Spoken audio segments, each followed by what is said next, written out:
Finn's side quest. I didn't really care for Finn's side quest. In fact, if you took out his story in the movie, it would not affect the movie. If anything, it would make the movie better, because his side quest really took me out of the movie. Let me explain. Finn, Poe, and Rose contact Maz Kanata, which, this was kinda dumb. Like, Finn barely knows Maz Kanata. How does he even know how to contact her? It seemed like an excuse to include Maz Kanata. Anyway, they contact Maz Kanata to see if she knows how to sneak on the First Order ship without being detected. She tells them that they need a hacker to get through the First Order shields, and instructs them to a planet called Canto Bight. So Rose and Finn sneak off their cruiser and head there. The planet is a big, luxurious planet, basically a big casino, and honestly, it just didn't seem like Star Wars. This really took me out of the film. It was dumb and ultimately pointless. They squeeze in a political message about war, profiteering, and animal cruelty, and it just didn't fit. So they search for this hacker that Maz Kanata described, and the guy is like straight up from the 1940s. Anyway, they never reach the guy. Just as they find him, they are arrested for parking their ship on the beach. They are taken to a prison, discussing how they don't have much time, as the Resistance capital ship is running low on fuel. Then, they find a sleazy looking man named DJ who happens to be in the prison with them, and he also happens to be some kind of hacker codebreaker as well. He then hacks the jail cell and they escape. Then they release the horse racing type animals because animal cruelty, and escape from Canto Bight with the sleazy hacker guy. Just, the whole thing was dumb. I think I'm so disappointed in it because I really liked Finn in The Force Awakens, and it just seemed like they didn't know what to do with him in this movie, so they gave him a pointless side quest. Now, to be fair, everything after Canto Bight for Finn's story arc was interesting. They managed to board the lead Star Destroyer, they get to the tracking device to disable it, and then they get caught. I actually like that they get caught, that the plan fails. I even liked DJ as a character. I just didn't like anything on Canto Bight, and the whole idea of needing to fly to another planet to find some guy to then fly all the way back in just a few hours seems kind of a stretch for me. I think Finn's story would have been much better had they just went straight to the ship, not needing a hacker, and had some kind of adventure sneaking around the First Order ship. This would have lent the story to show us more about Finn and his story. My next issue is Rose's dialogue. In connection with Finn, we are introduced to a new character named Rose. I liked the character for the most part, particularly her first interaction with Finn, but there are two things that she said that I thought were just stupid. The first one is in connection with what I felt was the worst scene in the movie, Canto Bight. While at Canto Bight, Rose and Finn rescue some horse-type creatures called Fathers, or Fathiers. I'm not really sure how to pronounce that. Rescuing the Space Horse creatures served as a way to distract the Canto Bight police in order to escape. But near the end of the scene, when they seem that they are about to be caught, Finn says something like, "Well, at least we hurt them," referring to how the Stampede just trashed the casino. But then Rose takes the saddle off the Fathier or whatever that they had been riding and sends it on its way and says, "Now it was worth it." Like, really? Your failed effort at finding the Master Codebreaker to save the Resistance is now worth it because you saved a pack of space horses that the authorities are likely going to recapture anyway? Then, near the end of the movie, while Finn was charging the First Order, Rose comes in to crash into him and knock him off the course. Not only was that a stupid plan, as that could have gotten both killed, at least Finn's self-sacrifice would have stopped the First Order. But then when Finn says, "Why did you do that?" she says something like, "We aren't going to win by fighting the things we hate. We win by saving the things we love." She says this as the First Order blasts a giant hole in the Resistance base. This is such a stupid line and undermines how Vice Admiral Holdo sacrificed herself to save the Resistance fleet. Not to mention that it is a logical fallacy. Did she not consider that sometimes to save the people you love means to fight the thing you hate? Yes, she saved Finn for that moment, but had Luke not miraculously shown up to save the day, an effort that ended up killing him, the First Order would not have only killed her and Finn, but all of the resistance. She saved the one that she loved at the sacrifice of everyone, to include themselves. At least Finn's sacrifice would have had a chance to save everyone. My next issue is unanswered questions. Another thing that really bugged me about this movie was that it pretty much ignores all the mystery that had been set up in The Force Awakens. How did Maz Kanata even get the lightsaber? Her answer in The Force Awakens is, that is a story for a different time. Well, it doesn't seem like that time is coming. Who are the other Knights of Ren and where are they? Nearly ignored in this movie. What about the relationship between Kylo Ren and Darth Vader's mask? In The Force Awakens, Kylo Ren has a very interesting line that I really enjoyed, where he is almost praying to the Darth Vader mask. In this scene, Ren says, "Forgive me, I feel it again, the call from the light. Supreme Leader senses it. Show me again the power of the darkness, and I'll let nothing stand in our way. Show me, Grandfather, and I'll finish what you started." This is some pretty powerful stuff, because it shows that Kylo Ren isn't just trying to be Darth Vader, but he is under the impression that he is serving Darth Vader in some way. He speaks to Darth Vader as if Darth Vader is there. He asks Vader to show him again, as to say that he believes that his grandfather has previously shown him the ways of the dark side. He says, "I'll let nothing stand in our way, and I'll finish what you started." This shows that he is doing what he is doing to not just honor his grandfather, but to serve him. I would have loved a similar moment in this movie, maybe to explain why he believes the ghost of Darth Vader calls him to the dark. As I said in my Force Awakens review, I don't believe Anakin Skywalker has ever shown Ben Solo the ways of the dark side. Anakin was redeemed, turned back to the light. I believe that Snoke had given Kylo false visions of Darth Vader, a power that Snoke admits to having in The Last Jedi. Maybe some revelation that Kylo Ren had been manipulated by Snoke in this regard would have been interesting. But instead, they completely ignored this dynamic. We don't even see the relic of Vader's burnt mask. And another thing, who is Snoke? Where did he come from? How is he so powerful in the dark side? How is he able to reorganize the ashes of the Empire into this mighty First Order? These are all questions that The Force Awakens begs us to ask, and this movie answers none of them. And worst, it does not seem that they're gonna get an answer. This is particularly upsetting because one of the issues I had with The Force Awakens was that it seemed like all the achievement accomplished in Return of the Jedi really meant nothing. The Force Awakens basically sent everything back to square one. I got over this complaint by realizing that The Force Awakens was the first movie in a trilogy, so the answers will likely come in the next two films. But the way The Last Jedi went, it doesn't seem like answers are coming, especially when it comes to how the First Order was able to have such a mighty presence and how Snoke became its leader. Furthermore, everyone in the Star Wars universe seems to know who Snoke is. Luke, Han, and Leia all refer to Snoke as someone who had gotten to Ben Solo. How did he even have contact with Ben Solo? How did he turn his heart? These are questions that I'm afraid that we're not going to have answered, and for me, that's a big deal.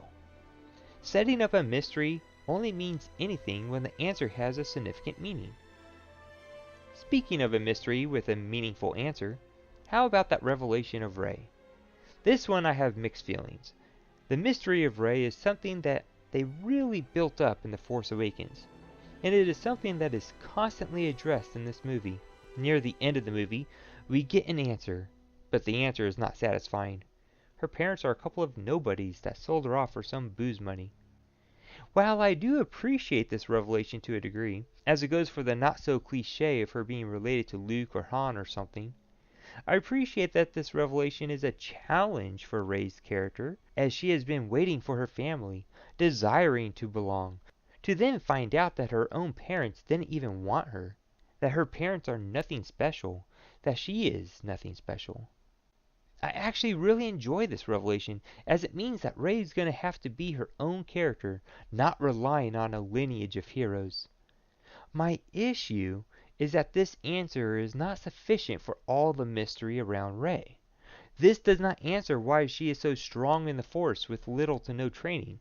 This does not answer why she has been having dreams of the first Jedi Temple, why she had been dreaming about the ocean and island of Ahch-To, why Anakin's lightsaber specifically had been calling to her, and why touching it gave her the series of visions that she had upon touching it. Now, maybe there is still more to her story to be revealed. After all, the way she learns this information is somewhat questionable. Kylo Ren tells her that he saw her parents during the last Force vision together. I don't think Kylo is lying, though he is using the information to convince Rey to join him. But what is suspect about it is that the visions themselves have been influenced by Snoke. By Snoke's own admission, he had been manipulating the visions. Then again, the film also indicates that Rey may have always known, buried deep down. After all, she reveals that her parents were nobodies before Kylo reveals anything. Maybe there is something else to her background, maybe not. I really hope so, because the answer we received is just not sufficient. I do have a theory. Then again, I was wrong on most accounts in my Force Awakens review. But nonetheless, I have a theory about Rey, and it is one that I've had for some time now, which would have all this come together. What if Rey is a new chosen one? Kind of like Anakin reincarnated. Maybe the Force takes on flesh when the Force becomes unbalanced. Maybe Anakin wasn't the first chosen one, but one in a series of chosen ones. There was a Clone Wars episode in Season 3 that alluded to this thought. And now Rey is the next chosen one. Kind of like the Avatar from the TV series. If this is the case, then she could be from a nobody family, and it would still make sense how she is so powerful in the Force, with little to no training. It would explain why she's been having visions of the first Jedi Temple. It would explain why Anakin's lightsaber had been calling to her.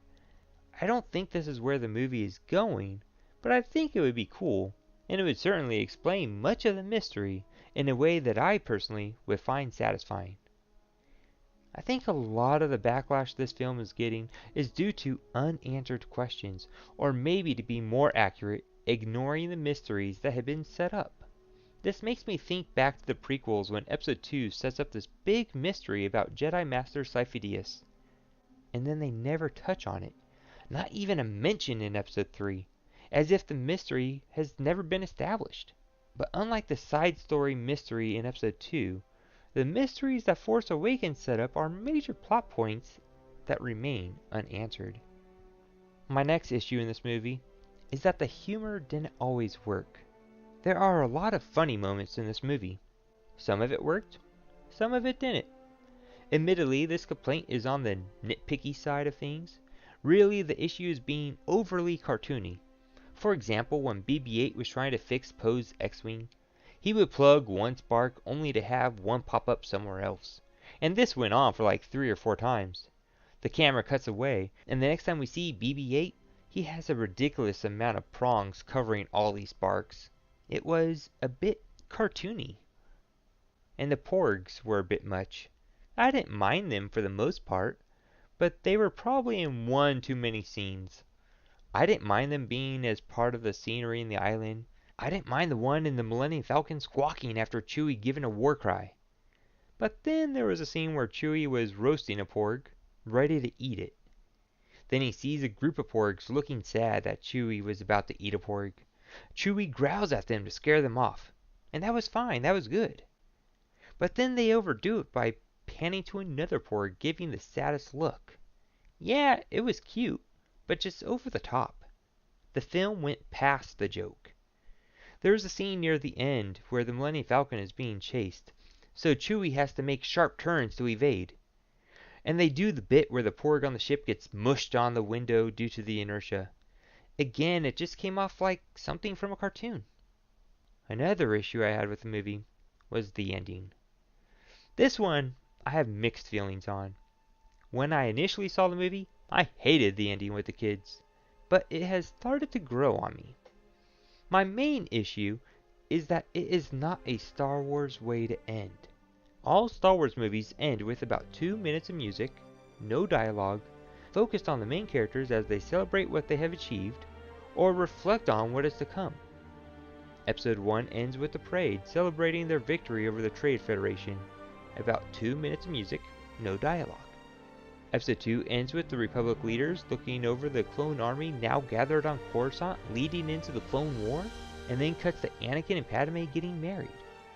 Again, these scenes have no dialogue, just about 2 minutes of music. Episode 3 ends showing us 4 scenes. The first is Padme's funeral. Then it cuts to Darth Vader looking at the construction of the Death Star with Tarkin and the Emperor. Then it cuts to Bail Organa bringing Leia to Alderaan. And then cuts to Obi-Wan giving Beru the infant Luke, who then brings Luke to Owen as they watch over the binary sunset, just like Luke does in Episode 4. This ending goes from mother, father, sister, brother. Music ramped up. No dialogue. Episode 4 ends with the award ceremony as the rebels celebrate the destruction of the Death Star. Music ramped up. No dialogue. Episode 5 ends with Luke and Leia watching the Millennium Falcon take off to enact their plan to save Han. The camera then pans out to see the whole rebel fleet. Music ramps up. No dialogue. Episode 6 ends with seeing all the planets celebrating the death of the Empire and focuses on the ghosts of Anakin, Yoda, and Obi-Wan. Music ramped up. No dialogue. Episode 7 ends with Rey exploring Ahch-To, finding Luke and offering the lightsaber. Music ramped up. No dialogue. Then Episode 8 ends with some kids playing with some toys speaking an alien language. Then a kid uses the Force to grab a broom, looks up at the night sky, and holds the broom like a lightsaber. This ending doesn't focus on the main characters. Heck, it doesn't even focus on side characters. These kids were barely extras in the film. This ending has dialogue, and the music only barely ramps up for like a second. This is not a Star Wars way to end a movie. It didn't help that the ending tied into Canto Bight, which was the stupidest part of the whole movie for me. Now, after seeing the movie a few times, this ending has started to grow on me. I appreciate the message of the ending, about legacy and legends and hope, all running themes throughout the movie. If this was any other movie other than a Star Wars Saga movie, it would have worked. Even if this was a Star Wars story movie like Rogue One, this ending would have worked. But since it broke from a point of unity, for me, it does not work. And really, it just seemed too Disney. My last complaint on this film is one that I have to recant, and instead, it is something that I really like in the film. Let me explain. So by now, you are probably well aware of how important points of unity are to me. Well, this is one more point of unity that I have not addressed, which is including the line, "I have a bad feeling about this." I came out of my first viewing uncertain that I heard it. I saw it a second time with the intent on listening for it, and still didn't find it. I was pretty upset that this line was not in the movie. This line is in every Star Wars movie. So I began to Google it, just to see if I had somehow missed it. I found that I was not the only fan who had noticed its absence, and one person even tweeted Rian Johnson, the director and writer, to which he replied, "It's in there." This confused me, because I had watched the movie twice and did not hear it. Then I went a third time, and noticed something that I had not noticed before. In the beginning of the movie, Poe faces off the entire First Order fleet by his lonesome in his X-Wing. BB-8 beeps something to which Poe replies, "Positive beeps, buddy, positive beeps." We then cut to Leia who says, "I'm with the droid on this one." And I began to wonder, did BB-8 just say I have a bad feeling about this? It would make sense in the context, and it would make sense with the reply from both Poe and Leia. So I googled it more, and found an article where Rian Johnson admits that it is BB-8 who says the line, and in fact in an earlier draft, Poe had replied something to the effect of, "Oh yeah? Well, I have a good feeling about this." But Johnson decided to make the line a little more implicit, and changed Poe's dialogue. I actually really like that BB-8 says it. I think it's neat to have the line stated in a droid language, and I officially recant this complaint. So, these were my main complaints. But as I've said, they haven't bugged me as much as I watched the movie more and more.